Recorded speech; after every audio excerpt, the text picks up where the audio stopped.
Hola, mi nombre es Roger Felipe y bienvenido a la semana 3, la doctrina de Dios. ¿Qué piensan las personas hoy acerca de Dios? Bueno, dado la pluralidad religiosa en la cual vivimos, sería imposible asumir que las personas creen lo que nosotros creemos acerca de Dios. Dado todas las religiones en el mundo y las diferentes definiciones sobre Dios, sería un error pensar de que cuando hablamos de Dios, las personas que nos escuchan están entendiendo lo mismo que queremos comunicarles. Hoy en día hay un nuevo ataque sobre el teísmo y se llama el nuevo ateísmo. Y el nuevo ateísmo no es tanto argumentos nuevos acerca de Dios, son todavía los argumentos clásicos, el problema del mal y otros asuntos, pero el nuevo ateísmo trata de comunicarle a las personas que Dios no es necesario, que uno puede vivir una vida llena de propósito, una vida moral, una vida familiar, sin la necesidad de tener creencia en un Dios, el Dios de la Biblia, por ejemplo. Entonces, ¿quién es Dios? ¿Cuál es su naturaleza? ¿Y cuáles son sus atributos? Comencemos con una definición que es simple, pero abarca lo que entendemos acerca de Dios como revelado en las Escrituras. Dios es el ser supremo del universo, cuya existencia y ser se define por su naturaleza y cuyos atributos demuestran cómo Él actúa en y se relaciona con su universo. Cuando hablamos de Dios, podemos hablar de los atributos incomunicables de Dios y podemos hablar de los atributos comunicables de Dios. O sea, hay ciertos atributos que Dios no comparte con la humanidad. Hay otros atributos en el cual Dios nos da el privilegio de disfrutar de algo de estos atributos que caracterizan a Dios. En términos de los atributos incomunicables de Dios, pudiéramos mencionar la eternidad de Dios, que Dios es omnipresente, que hay infinitud en Dios. Hablaremos un poco más acerca de los atributos comunicables en un momento, pero decimos que la gloria de Dios es la suma de los atributos de Dios. Dice que por cuantos todos pecaron y están destituidos de la gloria o de la perfección de Dios. Esa perfección de Dios, esa gloria de Dios es la suma de todo lo que Dios es. Hablemos de la naturaleza de Dios. La naturaleza de Dios se refiere a lo que Dios es en sí mismo, su esencia, fuera de su acto de crear.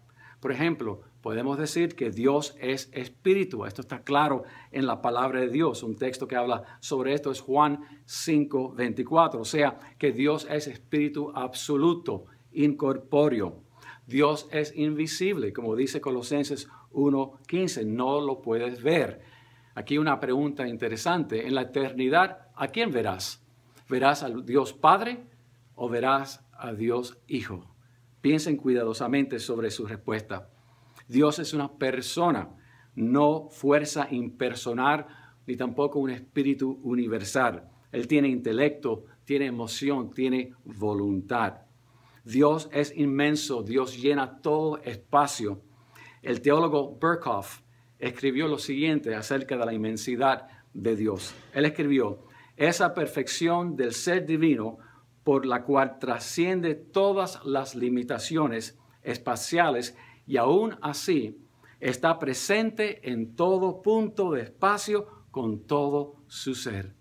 ¿A dónde iré de su presencia?, escribió el salmista. Dios es un Dios viviente. Dice Juan 5:26 que el Padre tiene vida en sí mismo. Dios ve, Dios oye, Dios ama. Dios es un ser viviente. Dios tiene existencia en sí mismo.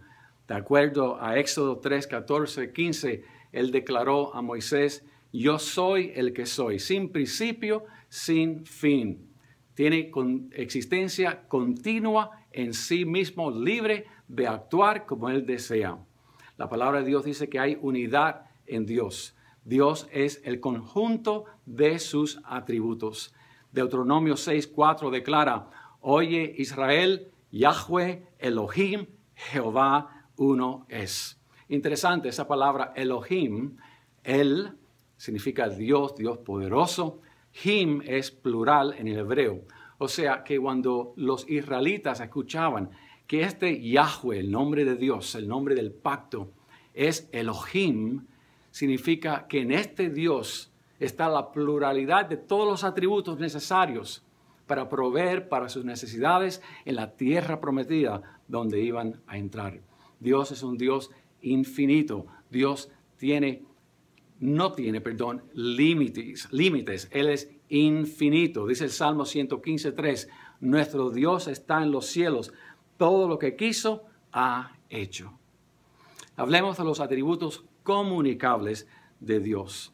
Distinguimos los atributos comunicables de Dios de su naturaleza en el sentido que estos atributos de Dios se manifiestan en relación a su interactuación con la creación y los seres humanos.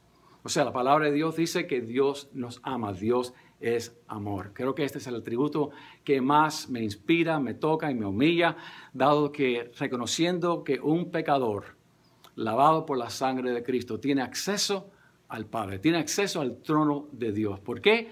Porque Él escogió amarme a mí y ha sido adoptado por el Señor. Dios es santo, sin pecado, no hay mancha en Dios. Dios es bueno, dice que hace subir su sol, así dice, es el sol de Dios, las estrellas, el universo, las galaxias, todas le pertenecen a Dios. Hace subir su sol sobre los malos y los buenos y que hace llover sobre justos e injustos. Y Dios es creador. Dios no tenía que crearnos, pero quiso que le podamos conocer, tener una relación con el Dios Trino. Y fuimos creados a su semejanza, a su imagen y semejanza, de acuerdo a Génesis. Para concluir esta parte o esta lección, hablemos de las leyes de Dios. El mundo es regido por las leyes naturales, pero creemos que estas leyes son una extensión y una manifestación del poder providencial y sustentador de Dios.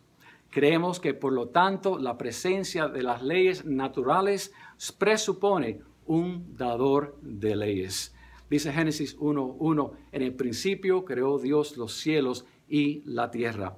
Y en Colosenses 1:17, hablando de Cristo, dice, y todas las cosas en Él subsisten. O mejor, como la Biblia de las Américas traduce, todas las cosas en Él permanecen.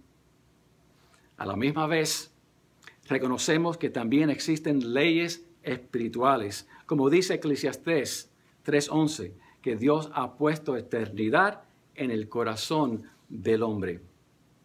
Alguien preguntó en una ocasión, supongamos que nuestro anhelo de ser saciados apunta hacia algo que todavía no hemos encontrado. ¿Y qué si nuestro anhelo es una clave al significado del universo? Tremendas preguntas. ¿Por qué? Porque el hombre busca, el hombre desea, anhela. Y busca en familia, en su educación, en la prosperidad, en el tiempo libre, en las vacaciones. Siempre busca, pero llega un momento cuando se hace esa pregunta. ¿Y qué si mi anhelo es una clave al significado del universo? Ese anhelo que sentimos apunta hacia nuestro Creador. ¿Saben? Cuando yo era joven y me convertí, yo oraba por Lucifer y su salvación. No se rían. Pero mi celo, mi amor por las almas perdidas no tenía suficiente conocimiento. No entendía que Dios había congelado a Lucifer y a Satanás en su pecado como juicio y condenación. Pero sí hay salvación para el hombre que mira hacia Dios. Qué bendición que por medio de nuestro Señor Jesucristo, usted y yo podemos tener acceso al Padre cuando hemos sido justificados por su gracia, por medio de la fe. Que Dios les bendiga. Recuerden que este estudio sobre la persona de Dios debe ser un estudio en el cual usted adora a Dios. Entre en un tiempo de adoración a estudiar sus atributos. Arrodíllese delante del Señor. Órele al Señor. Y que esto sea de gran bendición en esta semana para usted. Que Dios la bendiga.